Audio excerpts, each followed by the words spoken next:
Como parte da Semana do Meio Ambiente de São José dos Campos, serão discutidas com especialistas de renome as espécies de primata presentes em nossa região, suas características básicas e estado de conservação. Será apresentada em linhas gerais a ação multi-institucional do estudo que vem sendo preparada para o Distrito de São Francisco Xavier.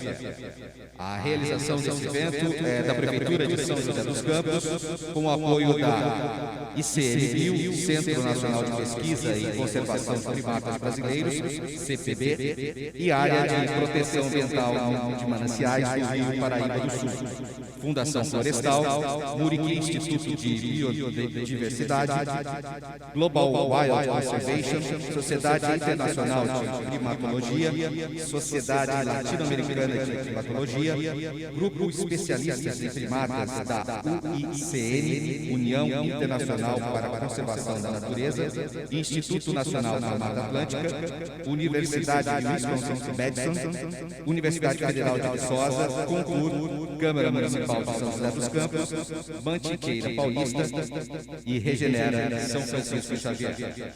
Convidamos agora, para realizar a saudação aos presentes e a todos que nos assistem, Marcelo Manara, secretário de Urbanismo e Sustentabilidade da Prefeitura de São José dos Campos. Olá a todos, boa tarde, sejam todos bem-vindos a mais uma importante discussão aí no calendário da Semana do Meio Ambiente de São José dos Campos.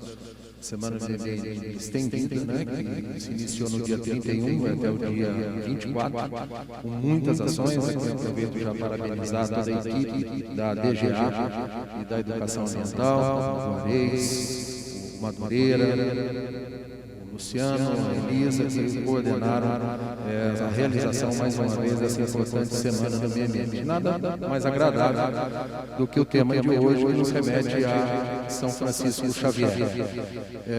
Aproveito também para agradecer a presença de todos que estão aí acompanhando remotamente nas mídias sociais e também no nosso painel aí. Nós temos vários ilustres pesquisadores desse tema. Então, em nome do nosso querido secretário de Meio Ambiente do Estado, Fábio Feldman, acho que o professor José Pedro já está participando aí também, o Guedes, o presidente da Fundação Florestal, em nome deles, cumprimento a todos os pesquisadores que estão aí acompanhando no painel, e mais especialmente também aos nossos colegas aqui, os pesquisadores que nos honram e vão abrilhantar a discussão desse tema tão importante da conservação dos primatas.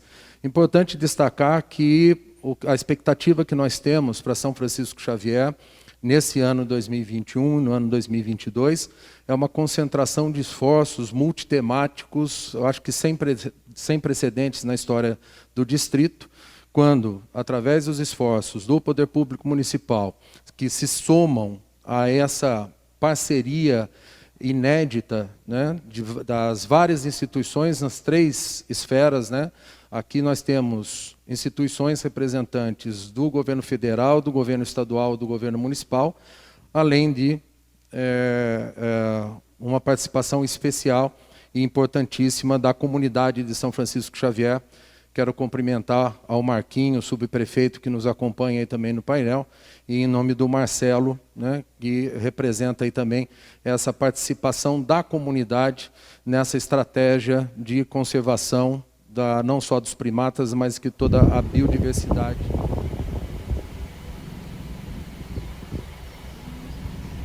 Essas imagens são de São Francisco Xavier.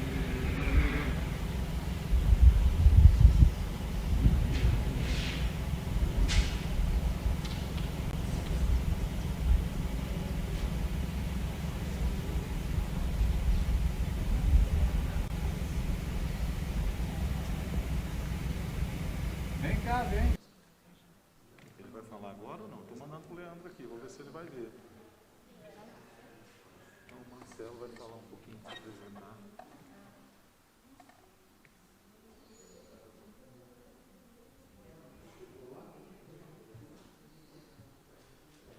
Ele já viu, já viu. Opa, beleza.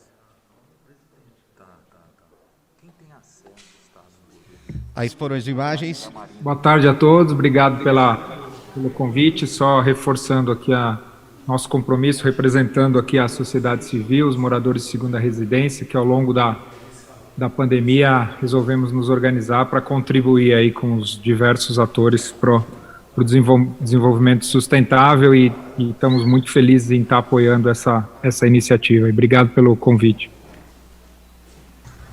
Muito obrigado, Marcelo. A contribuição de vocês é fundamental nessa iniciativa, então é muito bom estar contando com vocês aqui nessa conversa de tarde.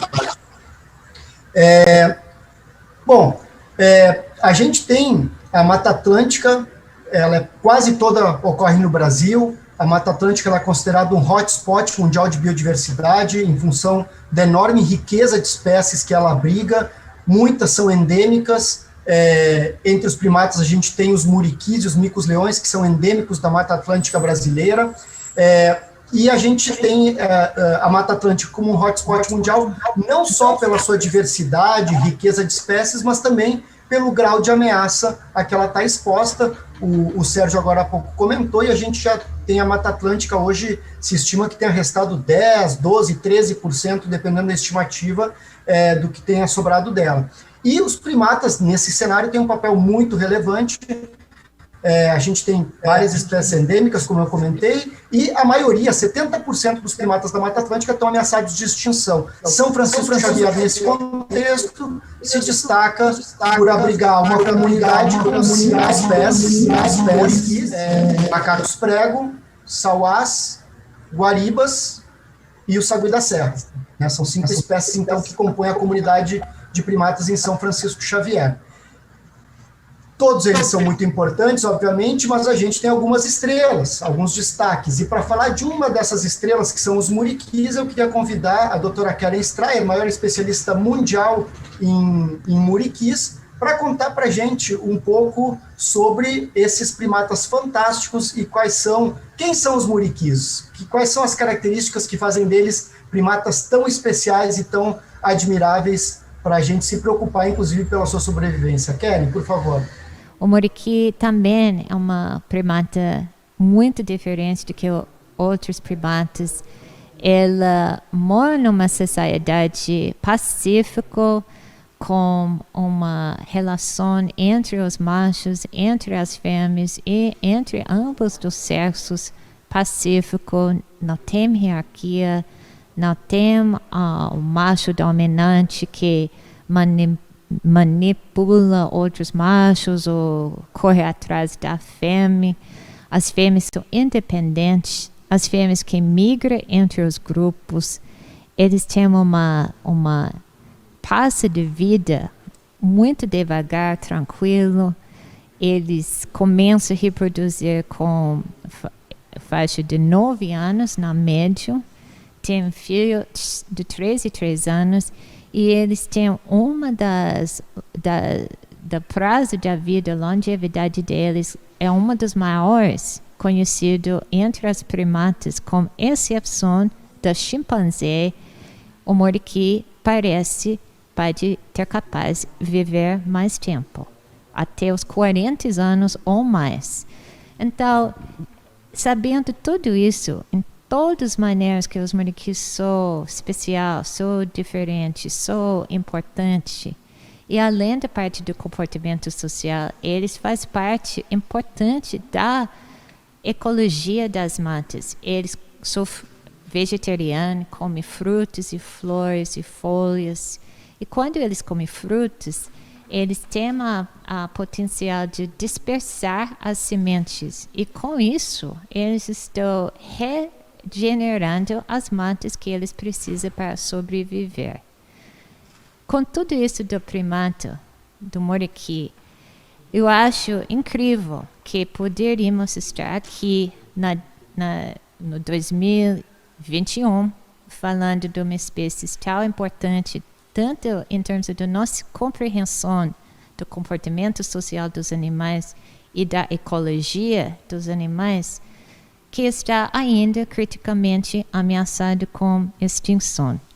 Nós não temos uma opção, nós temos uma compromisso uma necessidade de tentar salvar esses animais, porque eles podem servir como modelos para nós. Nós precisamos seguir a linha dos moriquis quanto mais que nós poderemos. No fundo, eu gostaria, né, que as pessoas tivessem conhecimento da espécie nativa que tem aqui em São Francisco Xavier, que é o Calitrix aurita. Tem, na verdade, né, ocorre aqui no Vale do Paraíba, na cidade, né, no município de São José dos Campos. É a espécie nativa, é a espécie endêmica da Mata Atlântica, e infelizmente ela está, em função dessas e outras ameaças, né, como esses bichos que vieram de fora e estão tomando o território deles, ela está ameaçada de extinção, né? É uma espécie hoje, inclusive, listada como uma das 25 espécies primatas mais ameaçadas do planeta, né? Então, esse trabalho em São Francisco Xavier, a importância da prefeitura em ter iniciativas para a proteção do sagui da serra escura são iniciativas essenciais para que a gente retire essa espécie da ameaça de extinção. E é um mico, né? Uma espécie que tem aí 300, 400, na verdade ele é o mais pesado dos Calitrix. São 6 espécies de Calitrix que ocorrem no leste do Brasil, né? No leste, centro-oeste e nordeste do Brasil, que ocorrem na Mata Atlântica, Cerrado e Caatinga. E o sagui da serra escuro, ele ocorre então no sul, né, e zona da Mata Mineira, ao sul do Rio Doce, vai pelo estado do Rio de Janeiro até aqui a região da cidade de São Paulo, né, passando pelo Vale do Paraíba. E ele é, né, um bicho bem interessante, que tem uma ecologia, né, e um papel ecológico muito importante nas áreas onde ele ocorre. Ele se alimenta de insetos, de frutos, portanto ele também dispersa sementes, e ele é uma base da cadeia alimentar para outros predadores maiores, né? Então a gente está falando de uma espécie bem interessante, simpática, carismática, que está muito ameaçada de extinção, e um projeto dessa natureza, em São Francisco Xavier, tem tudo para mudar esse cenário, né, em parceria com as instituições que aqui estão envolvidas, né? Não só a prefeitura, mas o Estado, através da fundação, as universidades e, obviamente, né, o ICMBio, que gerencia aí os planos de ação nacional para a conservação das espécies ameaçadas. Então esse é o saguizinho da serra, que a gente vai tentar aí trazê-lo à luz para todos que estão nos ouvindo e, claro, para a sociedade em geral conhecer uma espécie tão carismática como essa. Mas a gente tem aí também outros primatas com características extraordinárias em São Francisco Xavier, como os guaribas e os sauás, que se destacam pela sua forte vocalização. Que outras características tu destacaria aí dos guaribas e dos sauás, por exemplo, ou também do macaco prego que tem pelo lado? Leandro, é bem colocado, né? Eu acho que São Francisco Xavier tem esse privilégio de ter 5 gêneros diferentes, né? Um dos gêneros é o chamado calicebros, né? Que são popularmente conhecidos como sauás, em alguns lugares como grigós. São primatas muito interessantes, e pela sua própria vocalização, como disse o Leandro. Hoje mesmo eu tenho uma casa do lado da Mata Atlântica, no município de Santa Teresa, Espírito Santo, e hoje de manhã eu estava trabalhando em casa e passei a manhã ouvindo os sauás vocalizando, né? Eles, na verdade, a espécie que ocorre aqui é outra, que é o pensionados aí em São Francisco, o Calicebus nigrifrons. São animais que se alimentam principalmente de frutas, né? Então eles colaboram com a dispersão de sementes, né, para a reposição das espécies de árvores da Mata Atlântica, mas também podem eventualmente comer folhas e pequenos animais como insetos. Então eles têm um papel ecológico muito importante, como já foi falado por saguis. Os primatas têm uma interação ecológica com diversos organismos nas matas onde eles vivem. Então a ausência deles provoca distúrbios, né, no ecossistema. Os bugios, os famosos bugios, que têm uma vocalização ainda mais poderosa, que pode ser ouvida a grande distância, são, sobretudo, comedores de folhas. Mas eles também comem frutos, então, portanto, eles também funcionam como dispersores de sementes. Eu queria mencionar, que é uma coisa que nos preocupa, eu falei no primeiro bloco aqui, os primatas da Mata Atlântica foram muito impactados e ainda estão sendo pela febre amarela nos últimos anos. E os bugios são os mais suscetíveis, ou seja, aqueles que são mais sensíveis à doença. Nós temos dados aí, a Karen conhece bem, o Leandro, o Fabiano, que já mencionaram, de nós perdermos coisa de 80%, 90% das populações de bugios, onde passa um surto de febre amarela. pelos nossos dados no estado do Espírito Santo, a segunda espécie, o segundo gênero de primatas a mais sofrer com a febre amarela, aqui no estado pelo menos, foram os sauás, pelo que nós pudemos levantar, os calicebos, e também nós tivemos assim, o desprazer, vamos dizer assim, de ver populações do Sagui da Serra, né? O Fabiano mencionou o Sagui da Serra, que ocorre em São Paulo, que é uma espécie diferente dessa que ocorre em Minas e Espírito Santo, mas em Minas Gerais nós vimos que a febre amarela também dizimou populações ameaçadas de saguis da serra. Então, esses primatas que nós estamos mencionando aqui, eles são muito importantes nos processos ecológicos das florestas, como predadores, como presas, como dispersores de semente, até como polinizadores, né, quando eles se alimentam de alguma flor ou de néctar. Nós temos várias ameaças que já vêm aí desde o desmatamento, caça e captura, e agora estamos lidando com essas doenças virosas que geralmente são levadas pelo ser humano, que estão dizimando algumas dessas populações. Portanto, todo cuidado com elas é pouco. Obrigado, Serginho. Mônica, o Sérgio começou aqui trazendo um tema que é de alta preocupação, que são as ameaças, né? Entre elas, por exemplo, a febre amarela.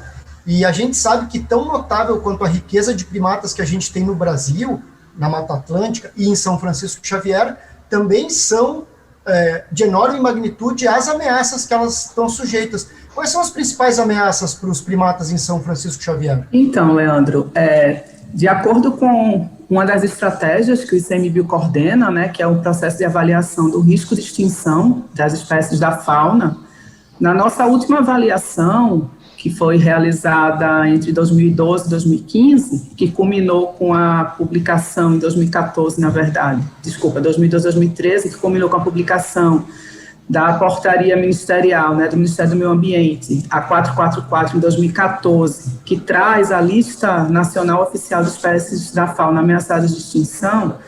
As principais ameaças para essas 5 espécies, que a gente encontra aí na região de São Francisco Xavier, né, como o Serginho já falou bastante, né, numa região, eles vivem na Mata Atlântica, então a região que tem, onde está mais de 70% da população brasileira, né, onde está o maior parque industrial também, né, na costa brasileira, na Mata Atlântica.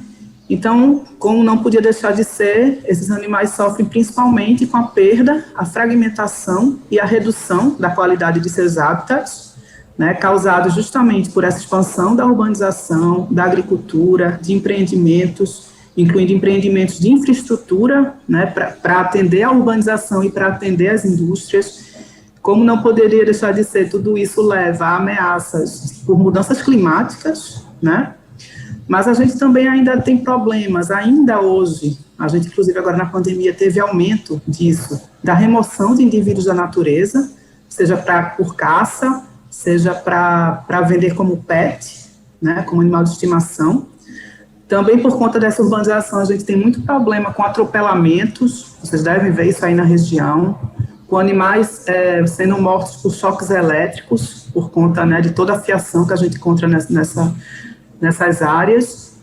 Como o Serginho frisou, ainda, né, se não bastasse tudo isso, a gente tem assistido nos últimos 10 anos aos surtos de febre amarela, que é uma ameaça, principalmente, como também ele já falou, para os bugios, né, e para o sagui da serra escuro, que foi a espécie que o Fabiano apresentou, a gente ainda tem um outro problema, que é a presença de saguis invasores. Que saguis são esses? São outras espécies, né? Tem o sagui de tufo branco e o sagui de tufo preto. O sagui de tufo branco é uma espécie originária do Nordeste, que foi introduzida pelo homem na região Sudeste, e o sagui de tufo preto, que é do Cerrado Paulista, né? Que começou a avançar e também foi bastante introduzido pelo homem na região onde tem o sagui da serra escuro, que é o Calitrix aurita.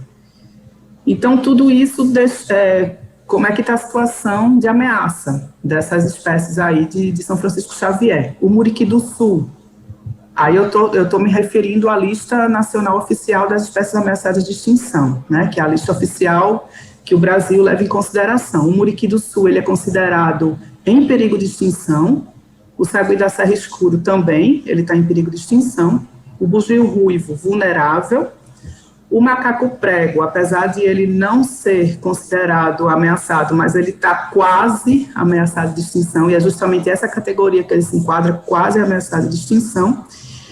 E os sauás, apesar de eles, no panorama nacional, eles não serem considerados como ameaçados, em São Paulo, na lista de São Paulo, ele também é considerado quase ameaçado de extinção. Então, essa é a situação, atual dessas populações de primatas que ocorrem aí na região, infelizmente, Mas estamos aqui justamente, essa iniciativa, para a gente tentar mudar essa situação aí. Muito obrigado, Mônica. Realmente é preocupante, a diversidade de ameaças que a gente tem, e isso já nos leva a pensar um monte de coisas do que a gente pode fazer. A gente vai discutir um pouco mais sobre isso no segundo bloco, mas agora eu quero, Edson, fazer um gancho aqui contigo, porque a gente sabe que uma das principais formas da gente tentar proteger os macacos, os primatas, é por meio de unidade de conservação. A gente protegendo o habitat, protegendo áreas para eles. E aí, em São Francisco Xavier, a gente tem uma situação muito interessante, que a gente tem 3 unidades de conservação, uma da esfera municipal, outra estadual e outra federal. Conta um pouco mais para a gente sobre isso e a importância dessas áreas para os primatas. Leandro, é justamente isso. Ouvindo a fala agora do Serginho, agora da Mônica, dessa questão das espécies que ocorrem e dos seus requisitos e todas as ameaças que existem, a região de São Francisco Xavier, São José dos Campos, aí, tem realmente um contexto bastante privilegiado, podemos dizer assim, no contexto do país, do estado de São Paulo. Como você disse, a gente tem a APA São Francisco Xavier, a APA Banhados, do Paraíba do Sul, nós temos um Parque Natural Municipal Augusto Husky, no município também.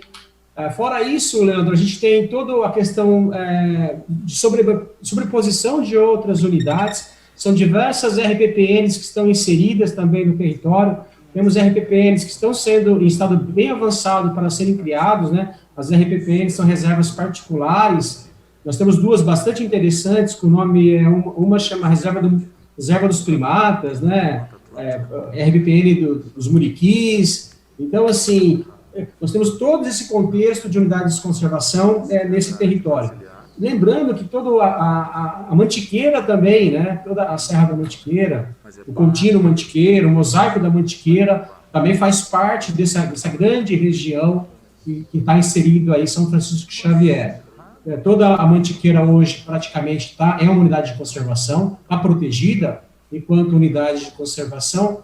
Então, isso, e o que eu gostaria de destacar também, Leandro, além de todo esse território protegido de unidades de conservação, servindo de hábitat para essas 5 espécies de primatas, eu gostaria de fazer um destaque relacionado ao envolvimento da gestão dessas unidades. Então, além dos conselhos gestores que essas unidades possuem, Conselho do Mosaico, da Mantiqueira, esse projeto, esse momento, essa iniciativa do município de São José dos Campos aproxima a gestão dessas diversas esferas, seja do município, do estado, do ICMBio, para juntar as forças para fazer gestão nessas áreas, obviamente protegendo essas espécies. Acho que é isso, Leandro, é realmente uma área privilegiada em termos de áreas protegidas de unidade de conservação. Obrigado, Edson, e acho que isso já dá uma mensagem muito importante, de união de esforços, que é algo que a gente está tentando aqui com essa iniciativa. Para fechar esse primeiro bloco, Fábio, antes de passar aqui para as perguntas do público, eu queria, nesse contexto dessa riqueza de primatas que a gente tem, as ameaças, as unidades de conservação, ou seja, essa potencialidade, que tu comentasse um pouquinho, na tua perspectiva, da relevância dessa iniciativa para a gente conhecer e proteger mais os primatas de São Francisco Xavier.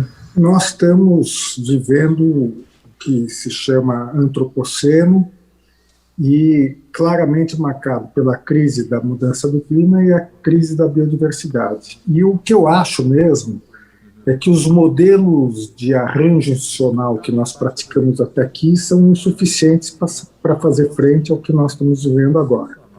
Quer dizer, no Brasil também, porque no Brasil, quer dizer, obviamente estamos vendo um momento particularmente difícil em termos de governo federal, mas eu acho que nós estamos vivendo uma crise de governança em relação aos nossos temas, a biodiversidade, unidades de conservação.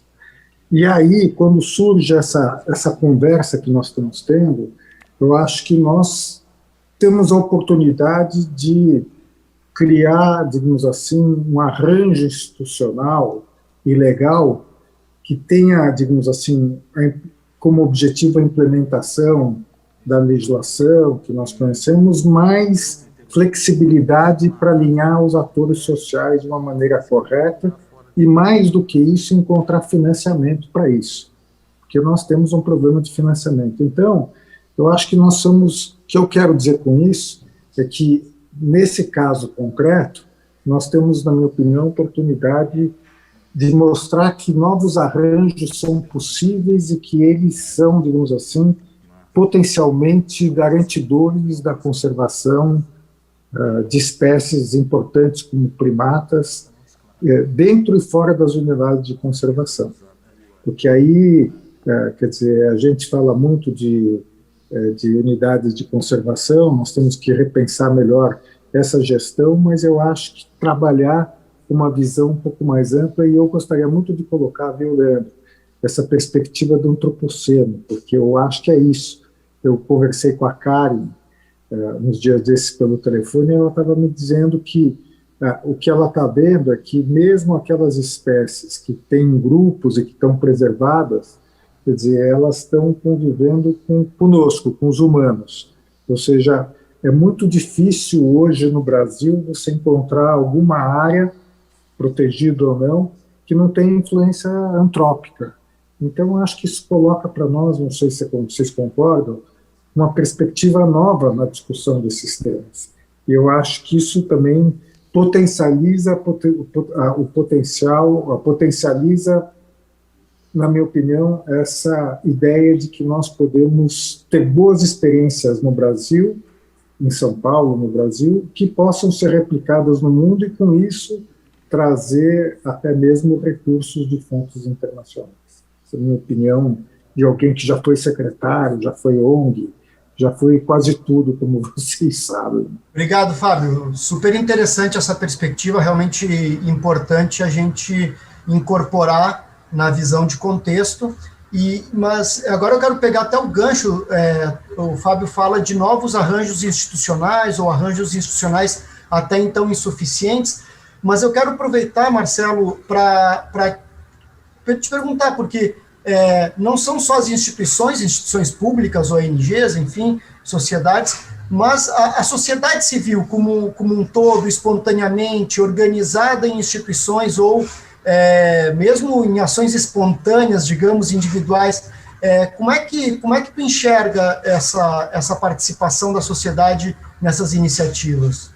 A gente vê os dilemas que a gente está vivendo, dilemas de muita complexidade, né? E, portanto, toda vez que a gente está falando de complexidade, existe essa interdependência aí de vários fatores que afetam um sistema. E eu acho que faz todo sentido esse ponto do Fábio, que os arranjos institucionais não são suficientes. Eu acho que é um pouco nessa perspectiva que a gente está se organizando. De alguma forma, são pessoas aqui em São Francisco de segunda residência que têm bastante conexão com as questões socioambientais ou ambientais, bastante experiência, bastante network. Então, nós pensamos que a nossa capacidade pode ajudar a, de alguma forma, criar arranjos institucionais que sejam com os vários atores a serviço de uma causa comum. Então, a gente está bastante engajado e motivado a entender como é que, junto com o poder público, junto com outras organizações da sociedade civil, outro dia mesmo eu aprendi, né, que o Vale aqui é uma das regiões com o melhor tecido social do Brasil. Já existem muitas instituições. Então, acho que pode ser um laboratório muito interessante de arranjos institucionais entre poder público, entre as várias organizações, tanto as internacionais que estão presentes aqui, as grandes brasileiras, como esses movimentos como o nosso que estão localizados aqui, com os diversos atores. Eu acho que esse ponto de como é que você, de alguma forma, inclui a influência humana, pensando em um modelo sustentável do século XXI, né, que parta da premissa de regeneração, de impacto positivo, de incluir as perspectivas dos vários atores, e aí não dá para desqualificar o interesse econômico. Então a gente está muito, de um lado, humilde, a gente sabe que está chegando, então a gente está mais aprendendo do que querendo trazer qualquer tipo de solução, mas ao mesmo tempo querendo contribuir para criar esses novos arranjos e fazer parte de um tecido social que possa sustentar o desenvolvimento no tempo. Muito bacana, Marcelo, obrigado.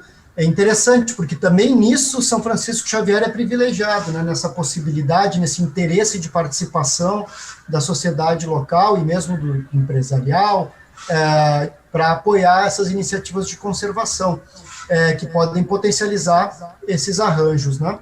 O secretário Manara tem uma contribuição. Sim, porque nós estamos, lógico, né? São Francisco cheio de potencialidades, né? O reconhecimento dessa biodiversidade, mas temos muitos problemas, né?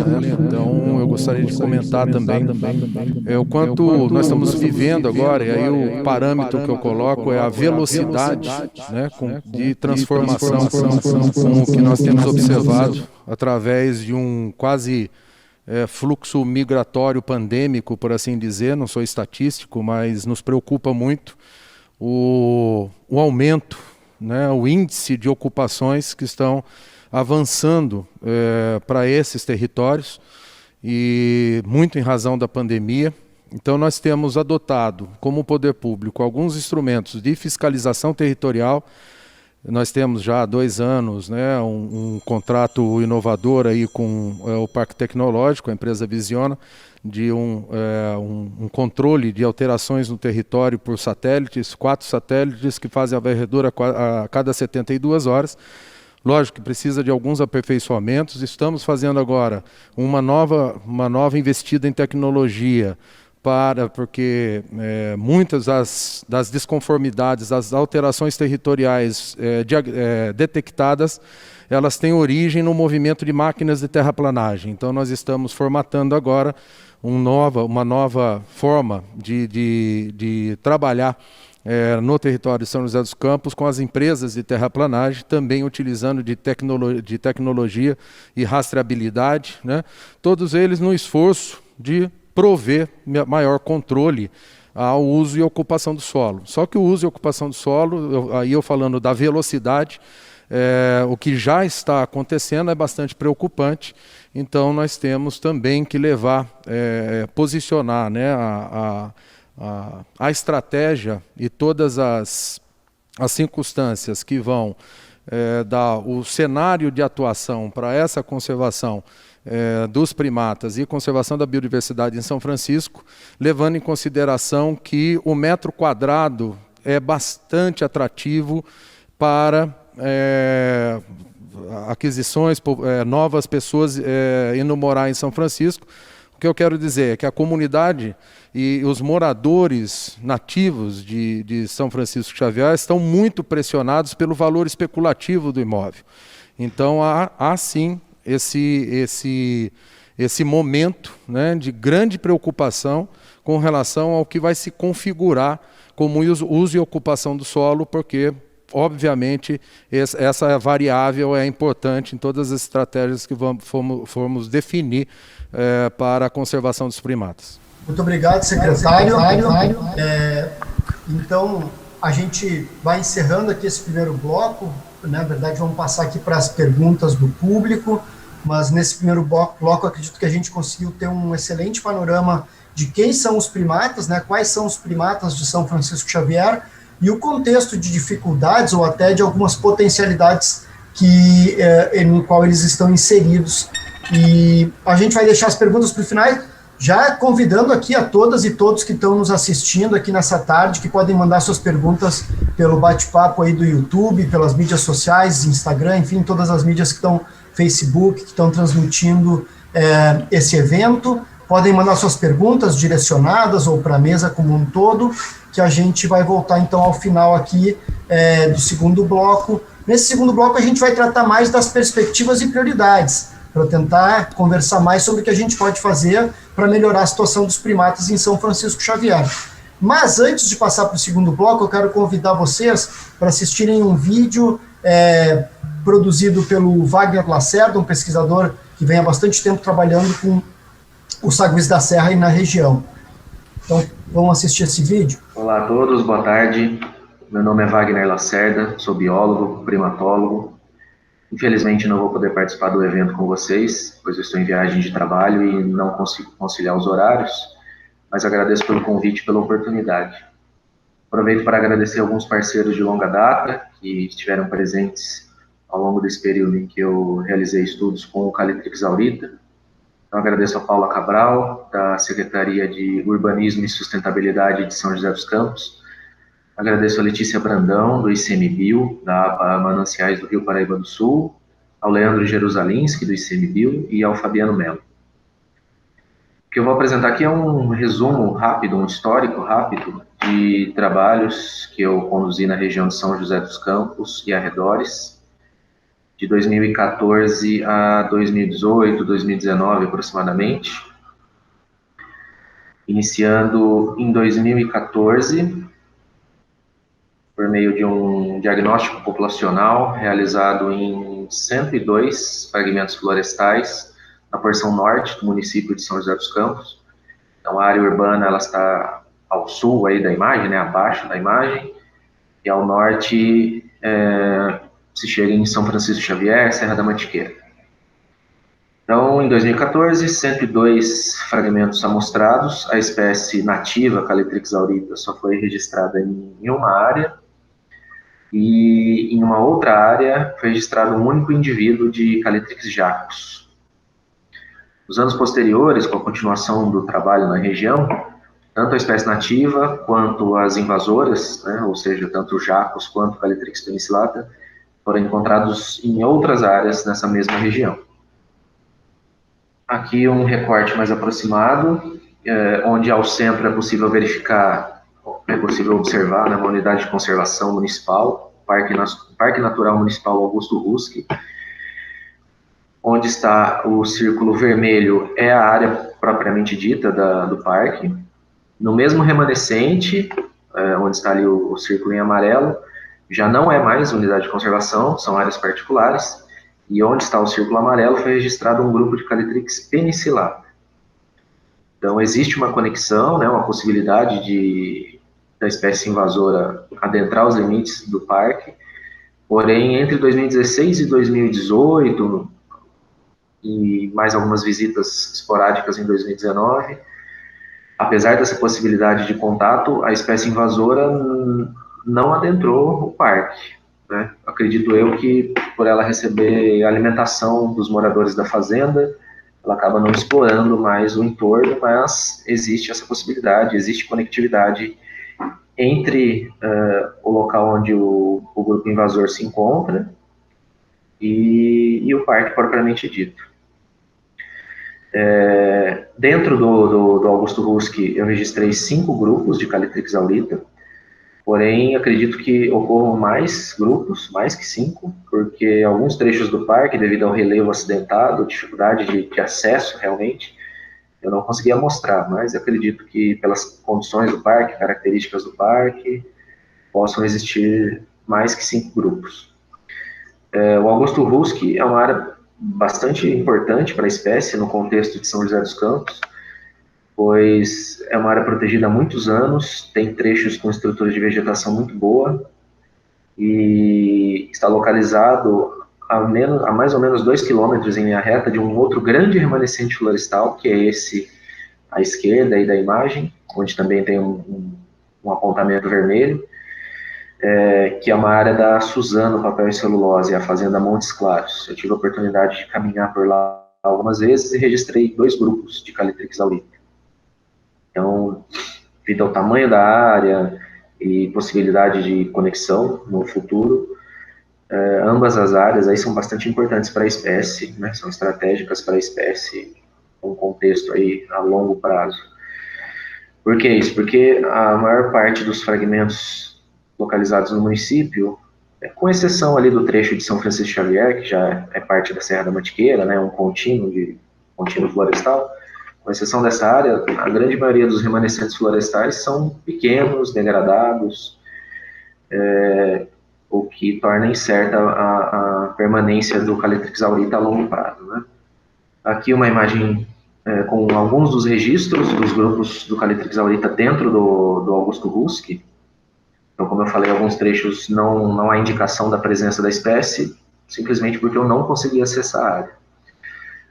Aqui no alto da imagem, dá para ver aqui uma área mais aberta, né, com essas duas estruturas aqui claras, é a propriedade particular com a presença do Caletrix penicillatum.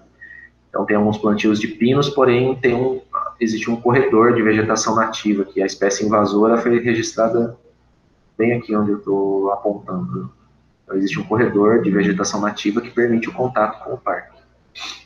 Então, com exceção dessas áreas que eu destaquei, todos os outros grupos ou indivíduos de Caletrix aurita e até de invasores, que não são poucos, que eu registrei no município de São José dos Campos, ocorrem em fragmentos pequenos, cercados por matriz urbana e expostos a todo tipo de impacto antrópico, né, natural, originário de áreas urbanas.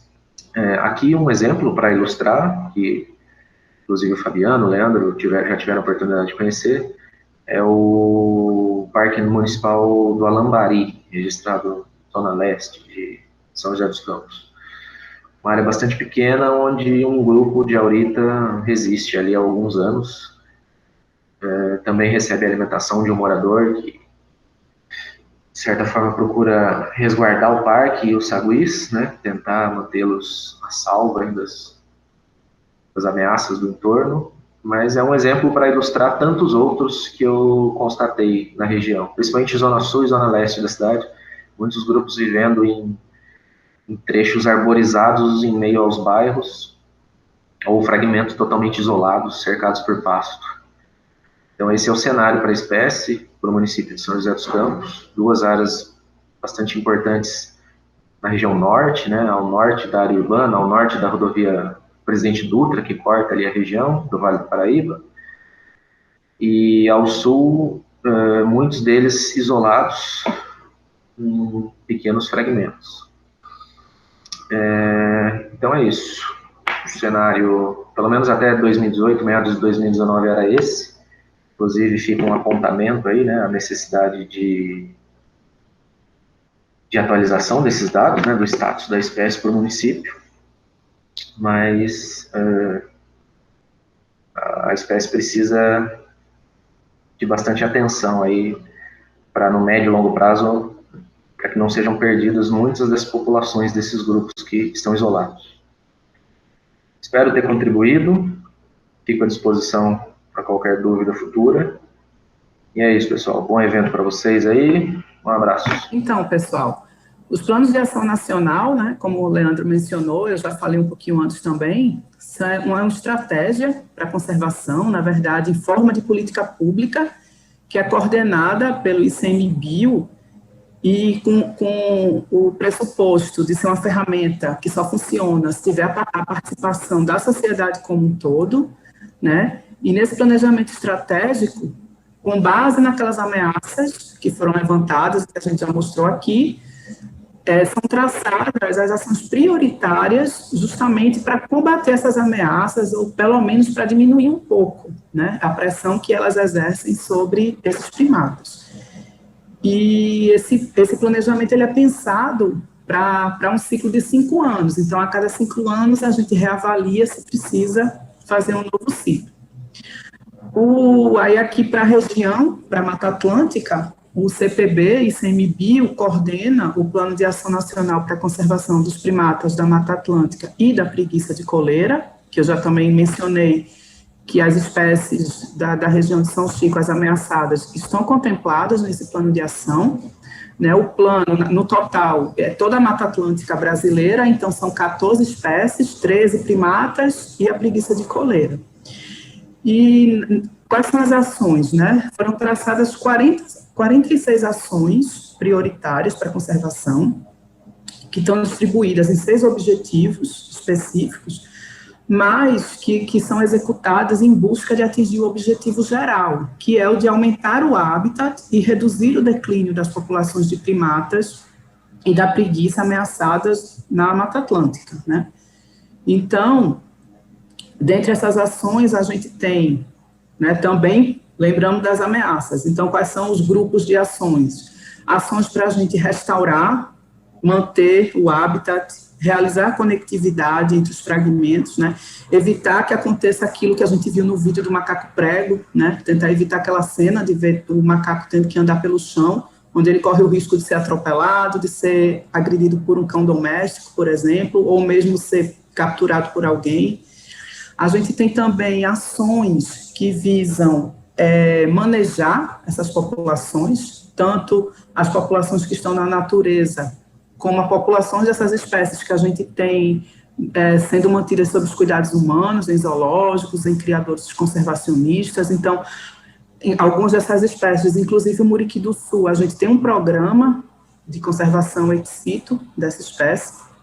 A gente também tem ações nesse plano,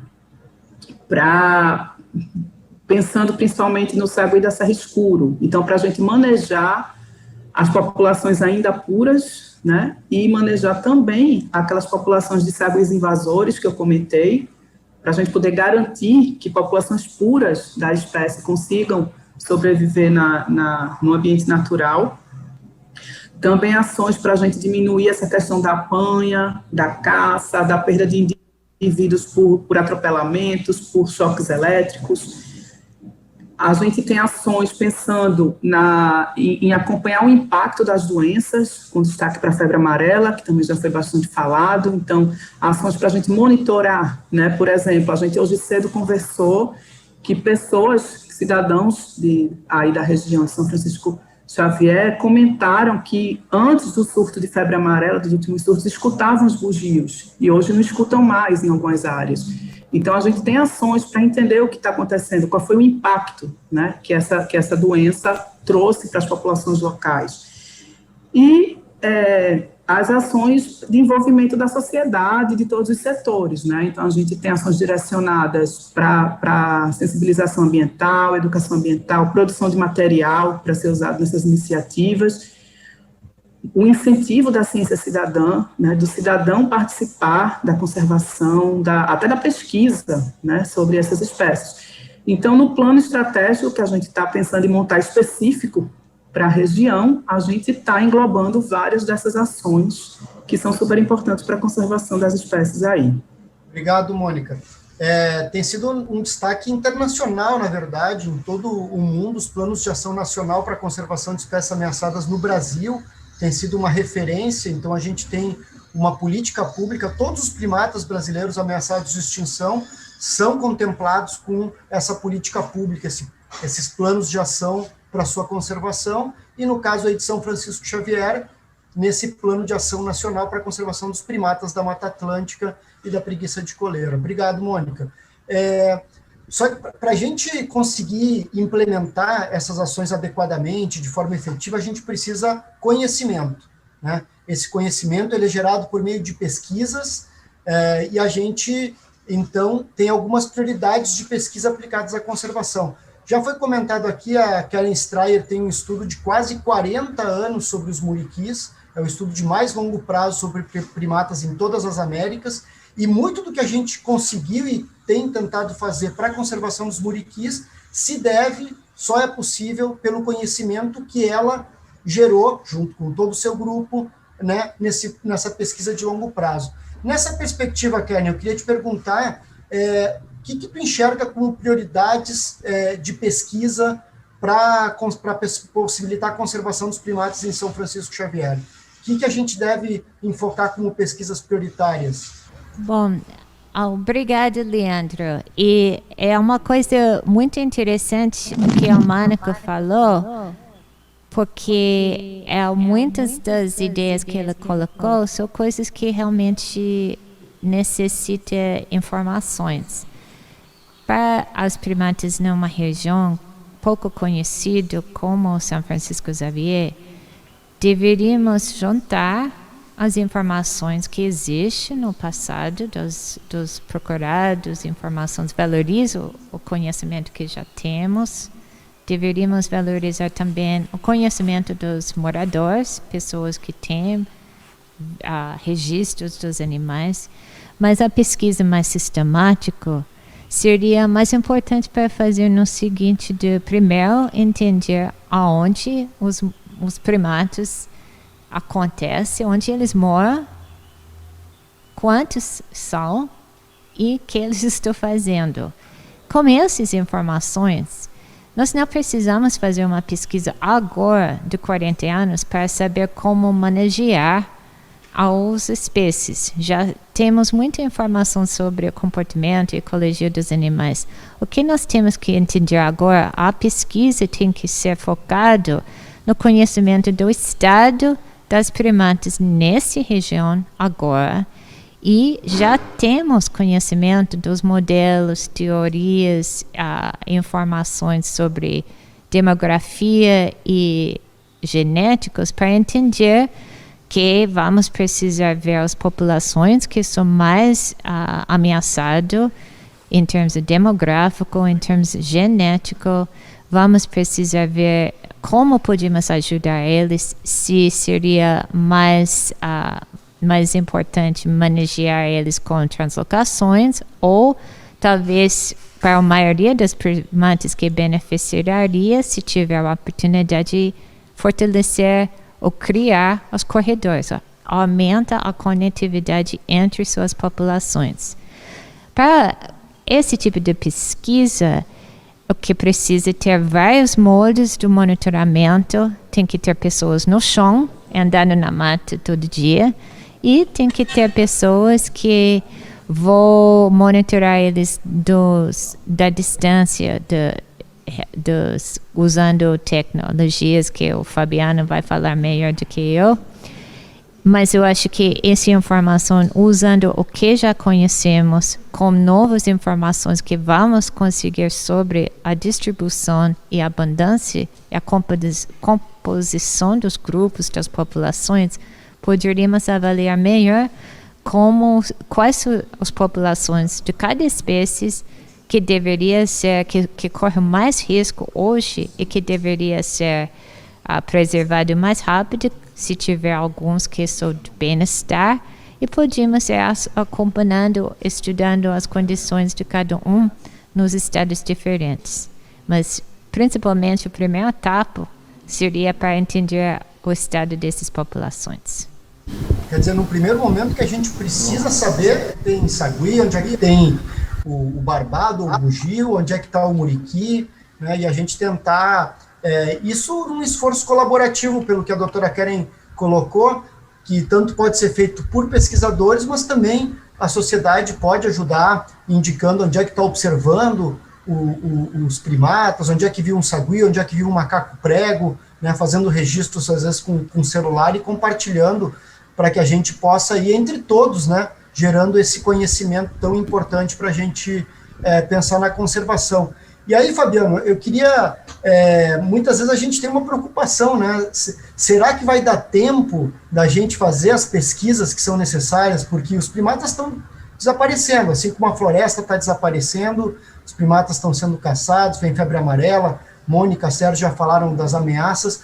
Então, Fabiano, né, na tua experiência, como um dos colegas que tem trabalhado mais com conservação de primatas no Brasil, quais são as ações emergenciais, o que são as prioridades em termos de conservação para os primatas de São Francisco Xavier? Bom, eu tenho uma perspectiva que tem, assim, né, basicamente, três bases, né, três pilares que a gente já está fazendo, né, em outras iniciativas Brasil afora, que a gente também conhece, né, e talvez em outras dimensões no mundo, mas que eu acho que essa pandemia chamou atenção para isso, né? O que a gente vê de especulação imobiliária nas áreas verdes, principalmente próximo às grandes cidades, é incrível. As pessoas querem voltar para a natureza, querem voltar a ter contato com a natureza. Mas sem natureza, elas não vão conseguir escapar de próximas pandemias ou de problemas futuros. Então, a importância da natureza parece que em momentos assim para a humanidade, né, ela se transforma, obviamente, em algo muito mais tangível, muito mais, gera uma expectativa maior. Então, eu acho que a gente pode aproveitar, né, momentos como esse para levar à população em geral a importância de se recuperar. Primeira base, recuperar a floresta. A gente tem que recuperar esses componentes florestais e, obviamente, dar a oportunidade de gerar renda, né, e desenvolvimento, né, social para as comunidades que estão ali participando desse processo. Então, acho que São Francisco Xavier tem tudo, por exemplo, para ganhar muitos pontos e uma grande perspectiva nesse sentido, né?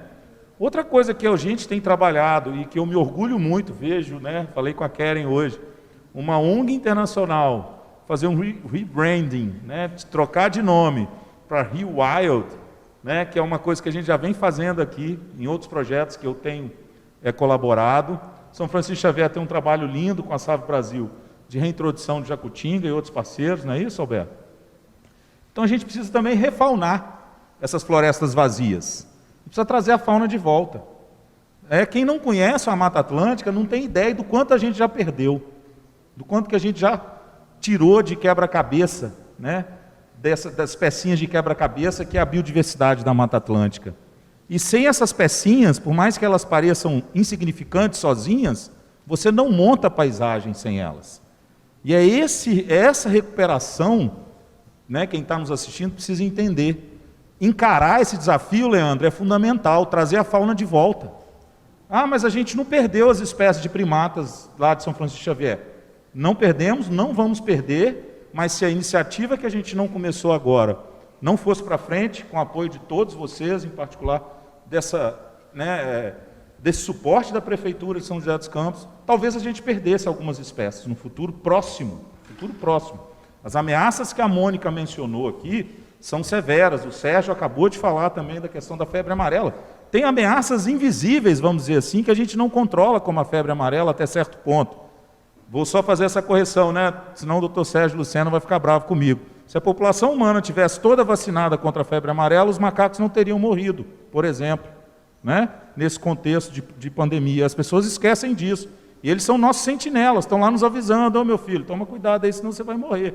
Primeiro sou eu, o próximo é você. Né? Então, esse contexto de proteção ele é muito importante. A gente tem todos esses componentes. E, por último, a tecnologia, né, que a Karen mencionou. Poxa, a gente está num nível intelectual de tecnologia no século 2000, né, no século 21, que é incrível. Vamos usar a nosso favor. E estamos fazendo isso com a expectativa, por exemplo, que a gente vem aplicando do uso de câmeras termais para achar e contar os muriquis, por exemplo, na natureza. E nós vamos aplicar dessa né, inovação tecnológica aqui também. Então, eu acho, Leandro, que esses componentes, né, basilares, recuperação florestal, refaunação e o uso adequado da tecnologia, é, sem dúvida alguma, a chave para a conservação dos primatas e de toda a biodiversidade de São Francisco Xavier. Obrigado, Fabiano. A gente tem que então, usar esses três eixos para proteger, né, as populações de primatas e seus hábitats, né, e, claro, depois pensar nessa restauração e conectividade, conectar os fragmentos, os hábitats dos primatas, né, conectar o quarto à cozinha, né, porque senão eles ficam isolados, cada um no seu canto, e não conseguem sobreviver em longo prazo. Acho que é muito interessante essa perspectiva, porque eles podem estar hoje no espaço ali presentes, mas ao longo do tempo eles tendem a desaparecer. E isso não é uma ficção, a gente já tem muitas e muitas localidades, né, Sérgio, ao longo da Mata Atlântica, em que várias populações de primatas já não existem mais. Aqui tinha muriqui, não tem mais, aqui tinha o guariba, não tem mais, são as chamadas extinções locais, né? Mas, falando um pouquinho de coisa boa, como diretor do Instituto Nacional da Mata Atlântica, tu tem esse panorama, né, das possibilidades e perspectivas para a conservação da Mata Atlântica, e, claro, com isso, os primatas que nela habitam. que tu destacaria em termos de perspectiva para conservação, perspectivas para a conservação da Mata Atlântica, que a gente poderia estar, ou deveria prestar atenção dentro dessa iniciativa para a conservação dos primatas de São Francisco Xavier? Leandro, muito bem provocada essa temática. Primeiro, o seguinte, é evidente que nós temos que estar atentos e continuar lutando, né, continuar na nossa luta contra o desmatamento, apontando onde está o desmatamento. Vocês observem que há 2 semanas, nem isso, né, a Fundação SOS Mata Atlântica divulgou, junto com o estudo que é feito junto com o INPE, né, o Instituto Nacional de Pesquisas Espaciais, sediado em São José dos Campos, o grande instituto do MCTI, que apesar de alguns estados brasileiros, né, terem o desmatamento próximo do zero, existem alguns estados em que o desmatamento anual está acima de 2, 3, 4 mil hectares. Então, a ameaça ainda existe, ela precisa ser identificada, qual é a motivação, por que se está desmatando e combatida. Nós precisamos chegar ao desmatamento zero da Mata Atlântica em todos os estados brasileiros que têm Mata Atlântica, né? Mas precisamos também observar o que está acontecendo no médio e longo prazo e aproveitar as oportunidades, como eu havia dito anteriormente, em grandes extensões da Mata Atlântica, onde as terras foram abandonadas há décadas atrás, a mata está regenerando, está voltando, né? Isso ocorre em São Paulo, isso ocorre no Rio de Janeiro, isso ocorre no Espírito Santo, isso ocorre provavelmente em outros estados do Sul e até do Nordeste. Então, nós temos que entender esse processo, porque isso é uma oportunidade, né? Como que nós vamos, de fato, estimular esse retorno da floresta onde está ocorrendo e como que nós podemos acelerar. Então, uma das questões que é importante é que hoje existe um pacto para a restauração da Mata Atlântica, do qual participam diversas instituições públicas, organizações do terceiro setor, seja as ONGs ou ONGs, empresas privadas, né, com a finalidade de promover a restauração da Mata Atlântica, que é extremamente necessária a restauração da Mata Atlântica. Agora, a restauração em si, sozinha, isolada, às vezes ela não resolve para certos grupos de espécies ameaçadas de extinção, onde houve uma extinção regional, como o próprio Leandro comentou. Então, por exemplo, iniciativas de reprodução, como está ocorrendo em Bitipoca, Minas Gerais, agora, reprodução do muriqui, visando futuras reintroduções na natureza, são necessárias. Agora, a grande palavra de ordem mesmo é a restauração da Mata Atlântica, especialmente uma restauração orientada, guiada por princípios de restabelecimento de conectividades. Por exemplo, a Mônica falou, e eu acho assim, um grande exemplo, de fato, Mônica, é o modelo internacional, esses planos de ação que nós fazemos aqui no Brasil para a conservação de espécies, liderados pelo ICMBio, né, o glorioso ICMBio, porque são feitos, né, são estratégias de planejamento muito avançadas, de monitoramento do planejamento. E agora, o que é importante é trazer esses planos nacionais para o nível local. Né? Nós tivemos uma experiência aqui, que inclusive o ICMBio colaborou conosco, de fazer um plano de ação estadual para a conservação dos muriquis no Espírito Santo. Foi muito interessante, porque é só no estadual que você consegue trazer os prefeitos, os municípios, as lideranças políticas, a polícia ambiental que atua localmente, os órgãos que atuam localmente, representantes comunitários que atuam localmente. E mais do que planos estaduais, a gente precisa de envolver os municípios nessa responsabilidade de restaurar os ecossistemas naturais, né, e de promover a recuperação de espécies ameaçadas de extinção. Embora, né, a fauna, a flora nativas estejam sob a tutela da União, essa tutela já está sendo repassada para os estados formalmente, através dos acordos que são feitos, mas é muito importante que os municípios tornem-se protagonistas nesse processo. E esse exemplo desse evento que nós está acontecendo agora é fantástico, porque é o município convocando órgãos públicos federais, convocando pessoas do terceiro setor, órgãos públicos estaduais, cientistas, para discutir a conservação dentro dos seus limites, porque é no nível do município em que as coisas acontecem, costuma-se dizer isso, e eu acho uma expressão muito válida, porque é ali que você tem o produtor rural, é ali que você tem o vereador, o líder comunitário, que sabe, inclusive, onde estão os conflitos de preservação e de não preservação da Mata Atlântica. Às vezes, quando a gente se distancia muito, a gente fica com uma visão muito urbana do processo ambiental, né? Porque nós temos as principais lideranças políticas, administrativas e cientistas e instituições estão nas áreas urbanas, mas e aquele protagonista local, né? Os atores locais, como que estão sendo envolvidos nesse processo?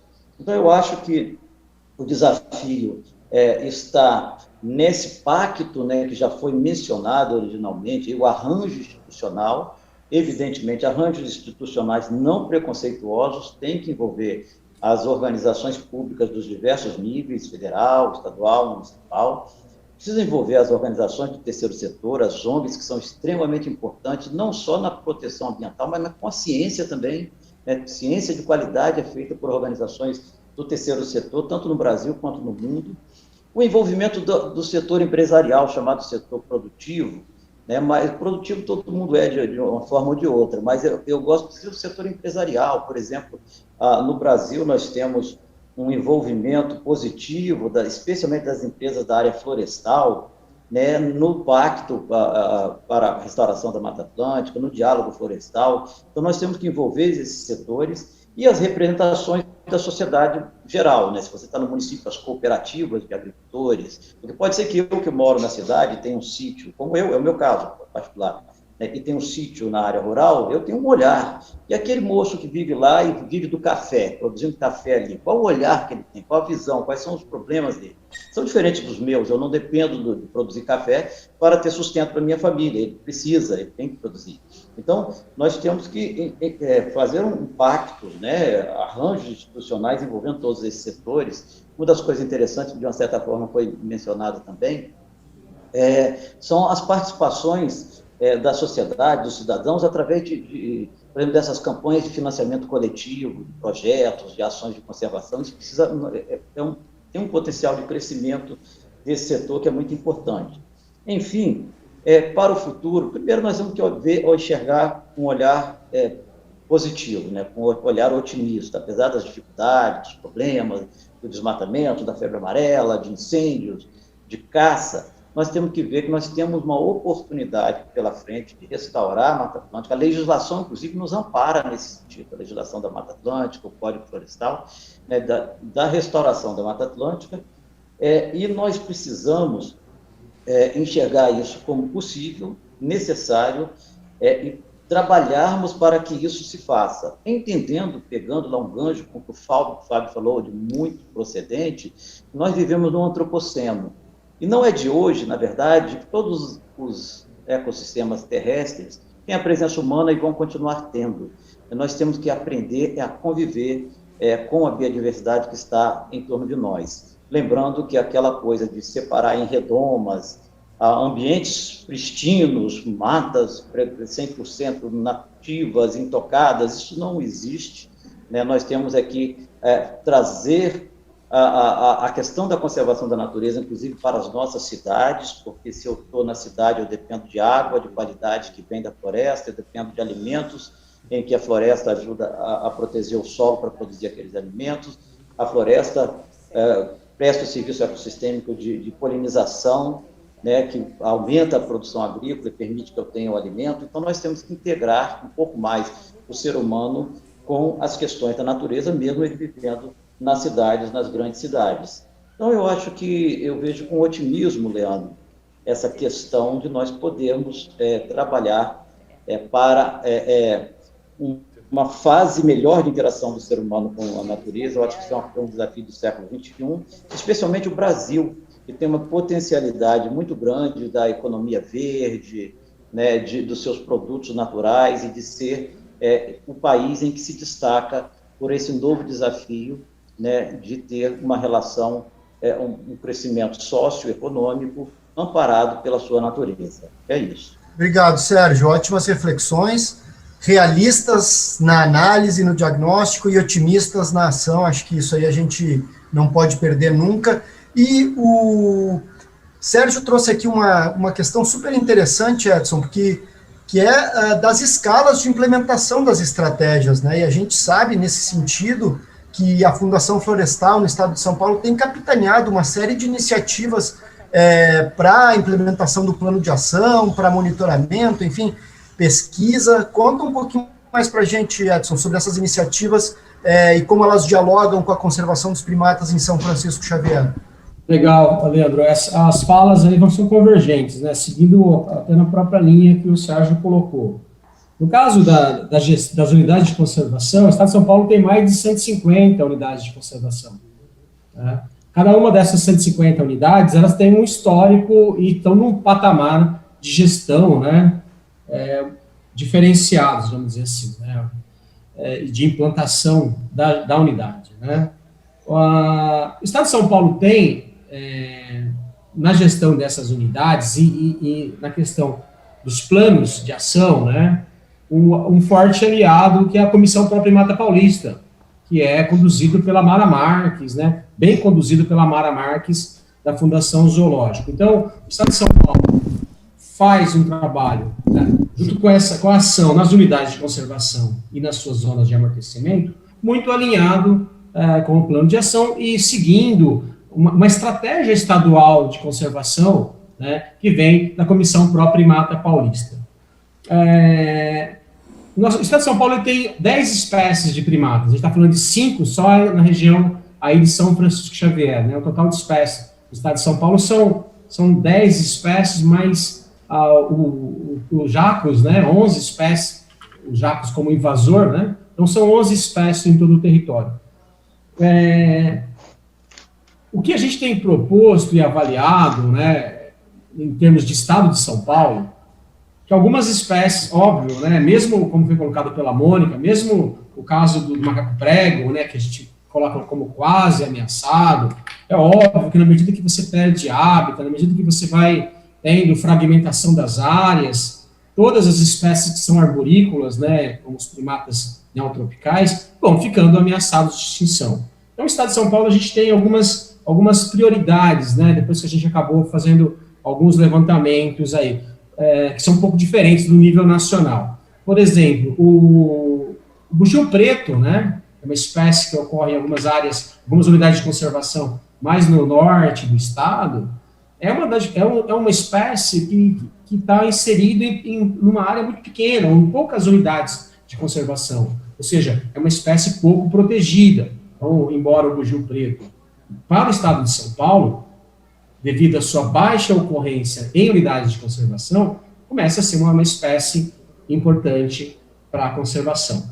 Aliado a isso, né, saber que o bugio preto, por exemplo, está em poucas unidades de conservação, a gente sabe que esses bichos foram atingidos, como colocado, vamos usar até a palavra, severamente, né, pela febre amarela. Então, mais um agravante. Existe um desconhecimento muito grande, por exemplo, do diagnóstico dessa espécie. Estou dando alguns exemplos, tá, pessoal, como o Leandro colocou, de projetos ou de necessidades de projetos. Recentemente, a gente conseguiu o diagnóstico populacional, né, fazer um survey em relação às 5 espécies de primatas que ocorrem na Estação Ecológica e na APA Barreiro Rico, ali próximo a Piracicaba. Então, esse levantamento deve ter início já esse mês, ou comecinho do mês que vem. Então, nós vamos ter essas informações, esse diagnóstico de onde estão, como estão os primatas lá da Estação Ecológica Barreiro Rico. Então, esse é um projeto extremamente importante, é uma outra área do estado, né, que também tem 5 espécies de primatas, e aí é onde a gente tem o muriqui, mais na região central do estado de São Paulo, e extremamente ameaçado pela questão ali da própria qualidade de hábitat daquela região e também pela fragmentação que existe ali, pelo isolamento geográfico daquelas populações de primatas que estão ali vivendo no Barreiro Rico. Então, passa a ser uma prioridade. Nós trabalhamos no Parque Estadual Lagamar de Cananéia, próximo ali ao Paraná, divisa do Paraná, ao Parque Nacional do Superagui, né, desenvolvendo um trabalho junto com a Sociedade Brasileira de Vida Selvagem e Educação Ambiental, né, a SPVS, lá do Clóvis, né, que tem trabalhado com o mico-leão caiçara. Existe uma estimativa populacional muito pequena para essa espécie, só ocorre naquela região ali do sul do estado de São Paulo, norte do Paraná, né? Então, essa espécie também é uma espécie prioritária para a conservação, para estudo, para diagnóstico e propostas de gestão e manejo desses territórios, né? Só para ilustrar.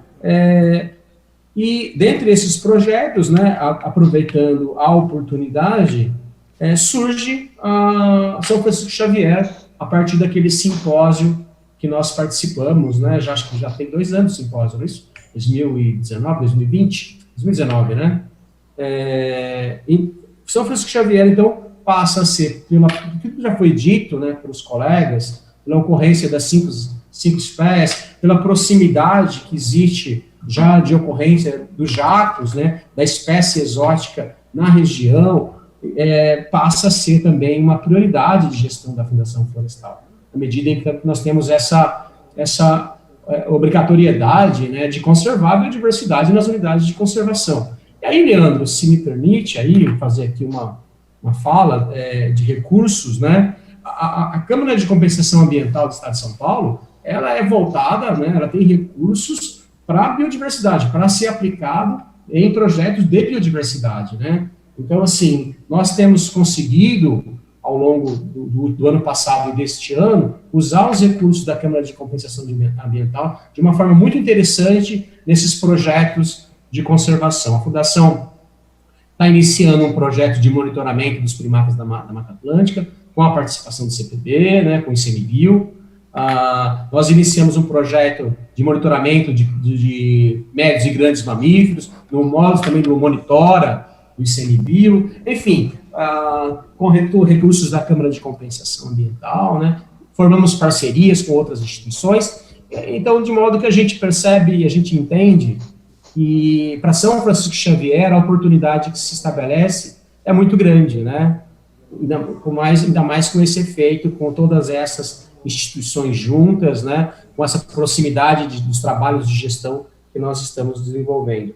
Eu acho, Leandro, que a gente tinha para falar isso. Eu acho que as unidades de conservação é uma estratégia, ou a principal estratégia para a conservação, né, da biodiversidade dos nossos primatas, mas não é a única. Nós precisamos pensar nos corredores, nós precisamos pensar nas áreas de entorno, como o Sérgio colocou, recuperar áreas que foram degradadas, áreas que foram perdidas, cumprir o Código Florestal, cumprir e seguir a Lei da Mata Atlântica, né? Eu acho que o caminho é esse. Só as unidades de conservação sozinhas, obviamente, não vão dar conta, né, de conservar, de proteger todos os nossos primatas. Nós precisamos ter esse arranjo maior. Muito obrigado, Edson. Se a gente tivesse o envolvimento, né, dos órgãos estaduais e de prefeituras com a de São José dos Campos de forma tão intensiva e tão dedicada, né, a gente teria realmente uma possibilidade de maior parceria e maior efetividade na implementação das estratégias para a conservação dos primatas no Brasil. Edson? Ô, Leandro, só dizendo, pegando a fala do Sérgio, ninguém vive no Estado, ninguém vive na União, né? A gente vive no município. Uma fala do governador Franco Montoro, já há algum tempo. A gente mora no município. Foi do Ulisses Guimarães, não? Olha, eu vi como Franco Montoro. Eu conheço, eu tinha dúvida, fui fazer uma pesquisa agora, viu, Sérgio? Franco Montoro, mas a gente pode levantar melhor. Bom, gente, a gente já está bem avançado, estamos quase chegando no nosso limite de horário. Eu acho que aqui nesse painel, durante essas quase 2 horas de conversa, ficaram claras aqui as ações emergenciais e a importância, né, da gente adotar essas ações para conhecer melhor os primatas aí de São Francisco Xavier, garantir que eles continuem existindo nessa região, desde pesquisas básicas, saber onde é que eles estão, né, garantir a proteção dos seus hábitats, a gente pensar em fazer um manejo dos primatas ou de seus hábitats por meio de corredores, enriquecimento de hábitats, e aqui acho que ficou muito claro que todos acreditamos que isso só é possível com envolvimento e participação da sociedade, isso é fundamental, né, e só assim acredito que a gente consiga, em conjunto, estabelecer um plano de longo prazo, sei lá, 30, 40, 50 anos, ou mais até, para assegurar a conservação dos primatas, da biodiversidade e da qualidade de vida das pessoas de São José dos Campos, mas em especial de São Francisco Xavier. Então, muito obrigado por todas as falas até agora, e acho que temos um tempinho ainda para perguntas do público, certo? Tem uma pergunta aqui da Vanete Lima, ela está perguntando se existe algum programa de voluntariado nessas regiões. O trabalho do voluntariado, as iniciativas, por exemplo, conduzidas hoje pelo Regenera São Francisco, com o Marcelo, que está participando, é um exemplo desse envolvimento, né, desprovido de qualquer vínculo empregatício, enfim, né, a questão da oportunidade. Então, através dessas várias frentes que se consolidam, sejam iniciativas de campo ou outras ações, através das ONGs, é o melhor caminho para o exercício do voluntariado, né? Pelo poder público já tem outras regras, né? Através de estágios e outros formatos que exigem maior formalismo, maior, né, chamamentos e tal, mas que também, em razão da pandemia, hoje ainda está restrito, mas tão logo seja possível a reabertura dessa modalidade, nós tentaremos também trazer outras oportunidades aí através de estágios formais via Prefeitura Municipal. Mas respondendo objetivamente, eu acho que procure a sua comunidade, procure as ONGs, né, que desempenham a atuação em São Francisco Xavier, você encontrará várias possibilidades. Aproveitando o gancho aqui com o Edson, por favor, pergunta do Luiz Rogério, se existe um site ou local que instituições de ensino superior podem inserir resultados publicados em artigos científicos relacionados à conservação de espécies ameaçadas, e ele gostaria de obter também as formas de contato dos palestrantes, dos nossos convidados. Por favor, Edson. As unidades de conservação têm um programa específico de voluntariado, né? E esse pessoal do voluntariado faz um trabalho muito bom, muito expressivo nas unidades de conservação. Em todas as frentes de gestão, esse voluntariado pode atuar. Só basta que entrar no site da Fundação Florestal, o ICMBio também tem um programa de voluntariado, e lá tem os caminhos para se fazer o cadastro nas diversas unidades de conservação que a gente tem no Estado. Só colocando, esse projeto nosso aqui, se os colegas me permitem, está de braços abertos para o voluntariado, né, para ajudar. Vamos ter muito trabalho para fazer, graças a Deus, né, vamos ter muita coisa para fazer, e o voluntário é muito bem-vindo nesse projeto, por exemplo, que se inicia aqui, entrando pela APA São Francisco Xavier, pelos nascentes do Paraíba do Sul, enfim, não há problema por onde o voluntário queira entrar, tá bom? Em relação ao registro de dados, talvez o Leandro, eu não sei, os colegas mais da universidade possam falar um pouquinho melhor. Aproveitar o gancho aqui, a gente, no ICMBio, existe um programa de voluntariado, cada unidade ou centro, unidade de conservação ou centro, é responsável por implementar. A gente recentemente implementou nosso programa de voluntariado no CPB e tem funcionado super bem. Estamos com 3 voluntárias que estão nos apoiando, especialmente na parte de comunicação. Isso, quem quiser nos acompanhar aí, na Instagram, por exemplo, né, @cpb.icmbio, a gente tem sempre postado ali semanalmente matérias e postagens sobre a nossa atividade, e isso é muito fruto do trabalho dessas voluntárias, e a gente está devagarinho ampliando esse programa de voluntariado no CPB. Eu não sei aí, particularmente, se a Letícia Brandão, colega gestora da área de proteção ambiental dos mananciais do Rio Paraíba do Sul, né, a unidade de conservação que o ICMBio gerencia aí na região, não sei se a APA ela já tem um programa de voluntariado, teria que ver com ela. Com relação a onde buscar informação ou onde depositar informação, eu não sei se eu entendi exatamente a pergunta, mas a gente tem no site do ICMBio, para cada um dos primatas brasileiros, a gente tem uma ficha, que é justamente a ficha de avaliação de cada espécie, em que fala ali sobre a distribuição, características morfológicas, tamanho, peso, cor, né? Algumas questões de população, tamanho de grupo, densidade populacional, dados ecológicos básicos como dieta, área de vida, enfim, as principais ameaças e a situação de conservação e unidades de conservação em que elas ocorrem, por exemplo, são algumas das informações que tem nessas fichas de cada uma das espécies de primatas brasileiros, inclusive as 5 que ocorrem aí em São Francisco Xavier. Então, quem quiser informações sobre cada uma dessas espécies pode procurar dentro do site do ICMBio essas fichas que vai ter ali pelo menos um conjunto de informações básicas acessíveis, porque está em português também, diretamente, né? E quem tiver dados de registros, olha, eu consegui ver um primata, eu consegui ver o sagui em tal área, em tal morro, em tal fazenda, em tal reserva particular, enfim. Pode também nos procurar, cpb@icmbio.gov.br, cpb, Centro de Primatas Brasileiros, né? @icmbio.gov.br, porque a gente mantém um banco de dados sobre registros de primatas brasileiros que são usados para justamente saber a situação dos primatas e traçar estratégias para sua conservação. Claro que tem outros colaboradores, por exemplo, agora com a prefeitura liderando essa iniciativa aí em São Francisco Xavier, certamente os colegas aí da Secretaria de Sustentabilidade podem estar recebendo esse tipo de informação, ou pesquisadores como o Fabiano Melo, ou os colegas da Fundação Florestal que também gerenciam a APA São Francisco Xavier. Mônica?